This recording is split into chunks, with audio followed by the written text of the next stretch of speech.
नमस्कार मंडळी, जय सद्गुरू. कसे आहात सगळे? माझ्या चॅनलवर तुमच्या सर्वांचं स्वागत आहे. आज नाश्त्यासाठी आईने सर्व पिठांचे मिक्स पौष्टिक असे धपाटे बनवले होते. आमच्यासाठी तिखट वेगळे तर माझ्या बाळासाठी मिठाचे वेगळे बनवले होते. सर्वांनीच नाश्त्यासाठी दही धपाटे असं मस्तपैकी एन्जॉय केले. खमंग धपाटे खूप छान लागत होते बरं का. त्यानंतर दुपारी आमचं असं काही चालू होतं गहू निवडायचं का.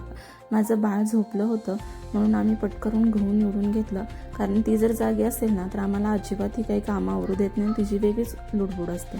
हे गहू आमचं घरचंच आहे बरं का, पण तरीसुद्धा एकदा निवडून घेतलेलं कसं आपल्यालाही बरं वाटतं. त्यामुळं थोडंसं त्याला स्वच्छ करून घेतलं. त्यानंतर कामाच्या गडबडीत एक खास गोष्ट लक्षात आली बरं का. बागेतलं एक छानपैकी रामफळ पिकून मस्त तयार झालं होतं. आता संध्याकाळ झाली की घरात कशी वेगळी शांतता येते. देवासमोर दिवाबत्ती केली. त्यानंतर सगळ्यांसाठी चहा करायला ठेवला. आल्याचा मस्त फक्कड चहा बनवायला ठेवला. चहासोबत कसं सगळ्यांचा एक निवांत वेळ असतो.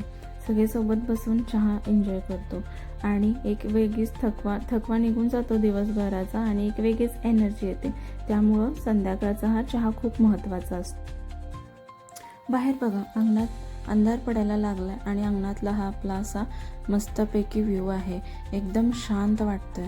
आता संध्याकाळची भाजी तर होती, बाकी काही बनवायचं नव्हतं, फक्त गरम चपाती बनायची. असा होता आजचा दिवस. थँक्यू.